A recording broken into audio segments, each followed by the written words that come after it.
soy Alberto López de Taller Skywalker y en esta ocasión voy a impartir una charla titulada Los pósters de Star Wars. Estamos aquí en unas nuevas jornadas de Star Wars en Balmaseda, en la casa de mi amigo Iker alias K-Wars, que está por aquí.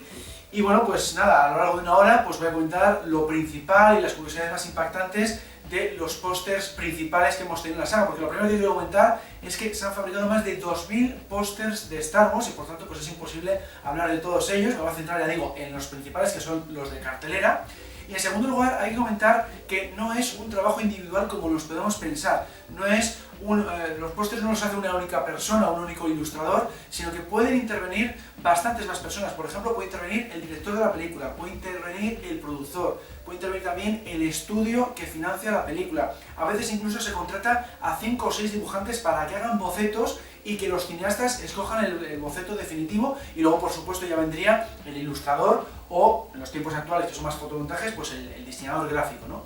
Bueno, pues vamos a comenzar, como no podría ser de otra forma, con el episodio 4, Una nueva esperanza, del año 77, que aquí se tituló La Guerra de las Galaxias, y llama la atención que el primer póster que tuvimos no fue el de cartelera, fue este que vemos aquí. Fue un póster comercial que se empezó a distribuir en el año 76 en las convenciones de cómics y de ciencia ficción de Estados Unidos. Fue una táctica que se le ocurrió a Charles Lippincott, del departamento de marketing de Lucasfilm. A 20th Century Fox le pareció una idea muy buena el buscar al público potencial de esta película, que era, pues eso, los seguidores de la ciencia ficción de los cómics. Entonces decidió ir con el productor Gary Carth y con el actor Mark Hamill a diferentes convenciones de Estados Unidos para promocionar la película meses antes de que llegara a los cines. Entonces, claro, entre otras cosas, pues pusieron charlas, hicieron exposiciones y también traían este póster para vender. Pues no se vendió nada bien, porque todavía faltaba mucho para estrenar la película, y a pesar de que solo valía $1.75, se vendieron muy pocas unidades de las 1000 que se llegaron a fabricar. Y bueno, pues como vemos aquí, fue realizado por Howard Chaykin, porque claro, era un grandísimo ilustrador de cómics, muy conocido sobre todo allí en Estados Unidos. Había trabajado también en un cómic espacial tipo Han Solo, con un pirata espacial de protagonista, que había gustado mucho a la gente de Lucasfilm. Entonces era una elección muy clara para hacer este póster, y además le van a fichar después para hacer los 6 primeros cómics de Marvel, que eran la adaptación del episodio 4. Es un trabajo del que él nunca habla especialmente bien, dice que no rindió igual a su máximo nivel, se hizo bastante prisa, etcétera, etcétera, pero ahí tenemos el primer cómic de la saga, que es la adaptación del episodio 4, y que vendió tan bien que salvó de la ruina a la Marvel. Estaba la Marvel en aquel momento muy mal con el tema de ventas de sus superhéroes, y gracias al cómic de Star Wars, pues digamos que resucitó, ¿no? Y por eso se lo debemos muchísimo a esta persona. Hizo tanto ese primer póster como el primer cómic de Marvel. Y hablando del póster en sí, pues os voy a contar la curiosidad de que vemos a un Vader con ojos rojos. Y esto realmente es correcto, porque en esta primera película, episodio 4, los del departamento de vestuario no sabían cómo resolver el tema de los ojos, porque se transparentaba, se veían los ojos de David Prowse cuando los ponían de color negro, y entonces llamaron al departamento de efectos especiales, a ILM, Industrial Light and Magic, a ver cómo lo resolvían. Bueno, pues utilizaron unas gafas de esquiar de tono rojizo. Entonces eso es lo que se puede llegar a apreciar en algún plano. Y aún así se llegó a ver el ojo izquierdo de David Prowse en algunos planos del interior del caza TIE avanzado cuando está en la batalla de Yavin, ¿no? Esa es un poco la anécdota que se puede contar con esto, y que bueno, que a raíz de esto, pues luego se han sacado también, con el paso de los años, action figures con Darth Vader de ojos rojos. En Rogue One se le ha visto también con ojos rojos para encajar con esta parte de la cronología galáctica, etcétera, etcétera, etcétera. Y luego hay que llamar la atención también del póster que ha utilizado Howard Chaykin, el logo original de Star Wars que había diseñado Ralph McQuarrie, que es el que vemos aquí, que se utilizó, pues eso, durante la producción de la película, pero luego, como sabemos, va a ser sustituido por el que vemos en pantalla durante los títulos amarillos iniciales, y esto pues prácticamente pues no se ha utilizado. Ralph McQuarrie, por cierto, era el ilustrador conceptual de la película, hizo las ilustraciones conceptuales con las que Lucas consiguió vender su idea a la 20th Century Fox. En cuanto al teaser póster, el póster de avance de este episodio 4 fue realizado por Doyle Danverbach, que era una agencia de publicidad que utilizaba la 20th Century Fox en Nueva York, y en este caso pues no estuvo muy inspirada, como vemos, simplemente puso un rótulo que dice llegará a tu galaxia este verano, y la verdad es que pues, son los pósters más sosos que tenemos en esta saga. Está claro que no sabían muy bien cómo vender esta película. Era una película bastante novedosa, era una space opera metida con fantasía, con cuentos de hadas, con un poco de western espacial, etcétera, etcétera. Entonces, claro, no saben muy bien cómo venderlo y tiraron por este sencillo texto, ¿no? Esto viene a anunciar que al final la película no iba a llegar en Navidad del 76, como estaba previsto en un principio, sino el 25 de mayo del 77, ya prácticamente en verano del año siguiente, por el tema de los efectos especiales. Les había costado mucho a ILM sacar adelante la Dixtraflex, la cámara de efectos especiales, y todo eso conllevó que al final se retrasara, pues eso, en torno a 5 meses respecto al plazo previsto. Y bueno, pues ahora vamos a ver el teaser trailer de la película, porque claro, los trailers también tienen que ver con el departamento de marketing, y bueno, pues a veces están conectados un poco con lo que vamos a ir viendo en los pósters, y también nos vamos a fijar sobre todo en que a veces en los trailers se cuelan escenas que no vemos luego en el producto final. Y bueno, pues vamos a ver que en el teaser trailer, pues 20th Century Fox tampoco tenía muy claro cómo vender la película, porque vamos a ver que es el trailer más raro que hemos tenido en toda la saga. Somewhere in space, this may all be happening right now. 20th Century Fox and George Lucas, the man who brought you American Graffiti, now bring you an adventure unlike anything on your planet. Star Wars. Here they come.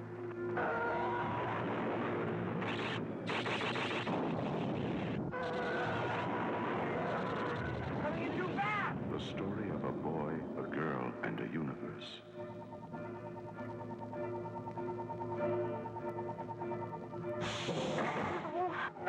It's a big, sprawling space saga of rebellion and romance. It's a spectacle, light years ahead of its time. I am C-3PO, human cyborg relations, and this is my counterpart, R2-D2. Hello. No caution, no caution. It's an epic of heroes.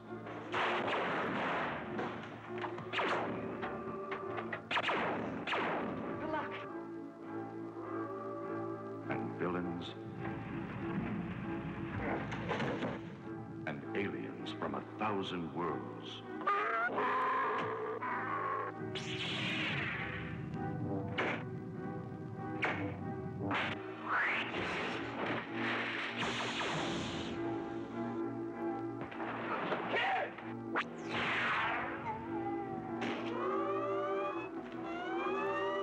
Star Wars, 1 billion years in the making, and it's coming to your galaxy this summer.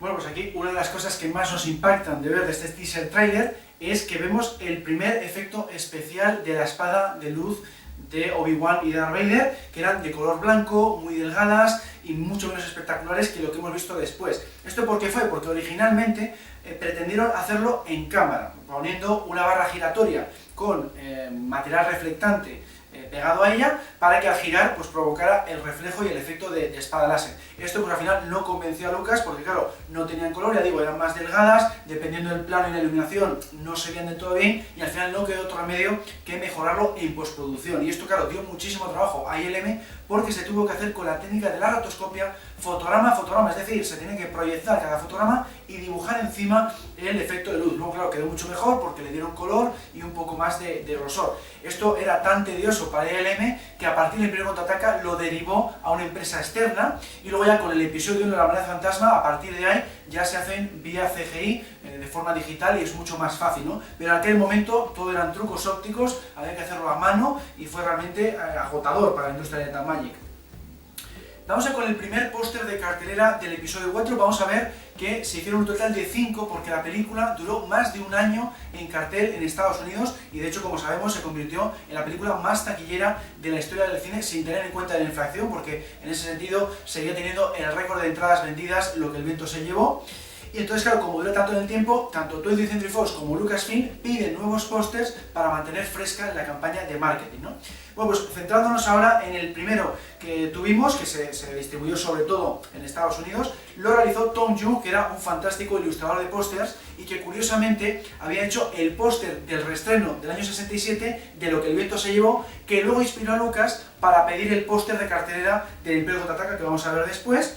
Y bueno, pues la verdad es que hizo una composición brillante, muy épica, muy clásica, con los protagonistas en el centro a cuerpo entero, detrás el casco de Vader amenazando en el fondo a gran tamaño, la batalla bien al lado izquierdo, y lo que más gustó a 20th Century Fox fue el brillo de la espada de luz que vemos que refleja o se expande hacia los laterales, ¿no? Una auténtica pasada de póster, funcionó muy bien, pero como siempre les pasa a los ilustradores, a pesar de que vuelcan todos sus esfuerzos y se pegan unas triscas enormes, a veces 7, 9 días, trabajando en los pósters día y noche muchas veces, siempre les piden luego cambios, ¿no? Que es algo que claro les da bastante rabia, y aquí cambió bastante el vestuario de la princesa Leia.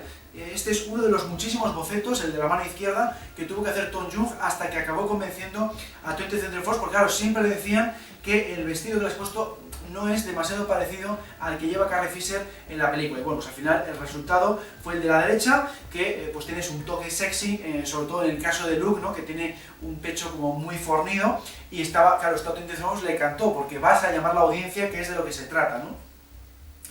Vamos con el segundo póster de cartelera. Este le pidió Lucasfilm, pues eso, para renovar el póster original unos meses después del estreno de la película, y en este caso se encargaron los hermanos Hildebrand porque trabajaban en la misma agencia de publicidad en la que trabajaba Tom Jung, pero claro, no querían otra vez a Tom Jung porque querían algo distinto, querían ideas frescas. Bueno, pues como vemos, no lo hizo especialmente bien estos hermanos, en el sentido de que es un concepto prácticamente idéntico al que había hecho Tom Jung para el primer póster, ¿no? Vemos otra vez a Luke y Leia en primer plano, los droides a mano derecha, Vader de fondo, etcétera, etcétera. Entonces, en ese sentido no fue especialmente original.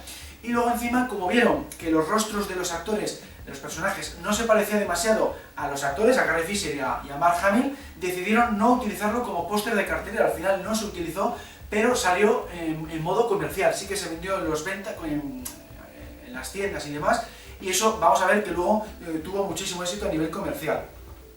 Aquí vemos a uno de los hermanos Hildebrand, a Greg, sosteniendo el póster que hizo, y bueno, pues comentar que estuvo 9 días estos hermanos trabajando en el póster, los 2 primeros haciendo un boceto tras otro y los 7 últimos haciendo ya el póster definitivo. Fueron tan justos de tiempo que las últimas 36 horas estuvieron sin dormir para poder entregar el póster a tiempo, y aún así les pidieron un cambio, como siempre pasa, que es añadir los droides a la mano derecha. Vemos que el póster original es el de la izquierda, no tenían los droides, y el póster definitivo es el de la derecha con C3PO y R2D2 a mano derecha, de tal forma que ahora sí ya era una composición prácticamente idéntica a la que había hecho Tom Jung en el póster original. De todas formas, lo que digo, el póster este no se utilizó como póster de cartelera, pero cuando se puso a la venta fue el póster más vendido de la época. Vendió 5 veces más que el póster que se estaba vendiendo mejor en aquel entonces, que era esta póster de la modelo y actriz Farrah Fawcett en bañador. Le superó en 5 veces el póster de Star Wars,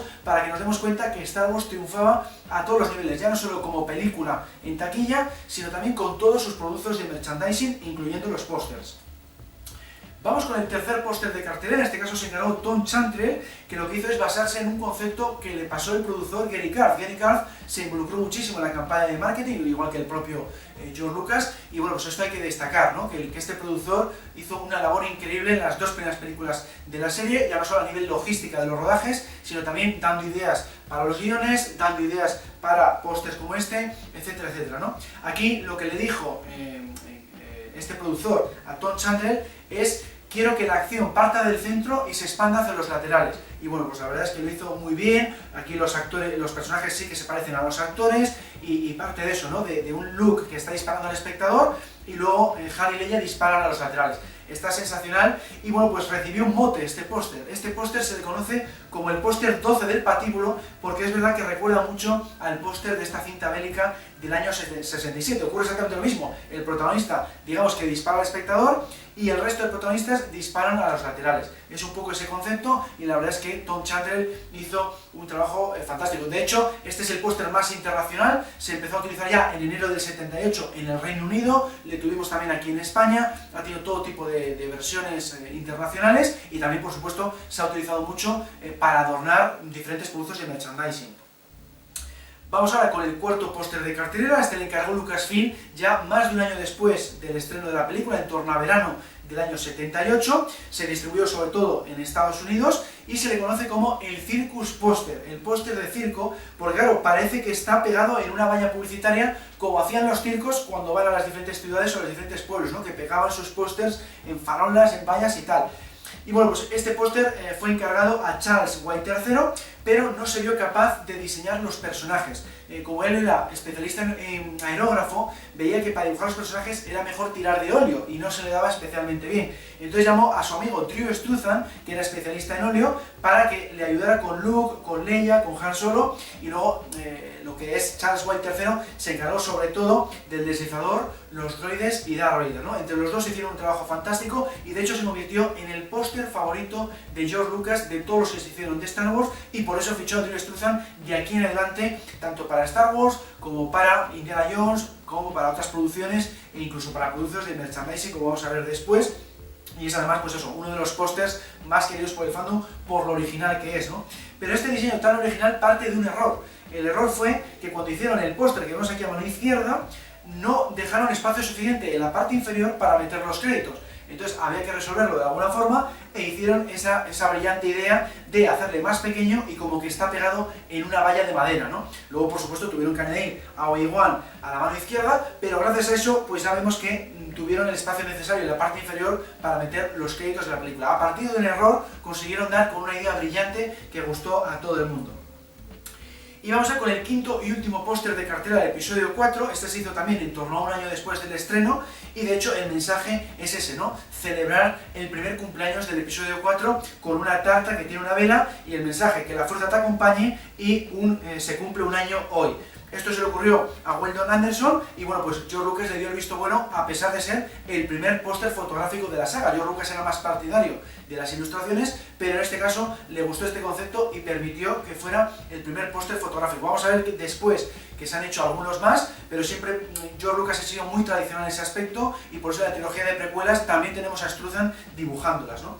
Y bueno, pues aquí la anécdota de este póster es que vemos que están todas las figuras de Kenner de la primera hornada, pero falta el Jawa. Falta el Jawa porque no veía muy bien este fotógrafo cómo encajarlo, era demasiado pequeñito, le iba a tapar otra figura, entonces claro, a Alrededor de dos sí le pudo poner, porque está en primer plano delante de todos con C3PO, pero el Jawa no sabía muy bien cómo meterle, digamos que le rompía la composición y decidió descartarle. Entonces no están las 12 primeras figuras de action figures de Kenner, sino que se dejó en 11. En cuanto a pósteres extraños de la saga, ha habido unos cuantos porque en esta época había mucha costumbre de dejar libertad creativa a los países. No se hacían campañas de publicidad internacionales como se empieza a hacer, sobre todo a partir de los 90, ¿no? Entonces, este es el más raro que yo he visto de la Guerra de las Galaxias del 77, ¿no? Es un póster ruso que se lanzó en el año 91, le hizo Alexander Kulov y realmente pues es una auténtica barbaridad porque está representando a un vaquero disparando a lomos de un caballo con un collage de fotos de piezas electrónicas y de maquinaria. Pues bueno, quiso decir que la película era un western espacial, pero de una forma muy poco sutil, ¿no?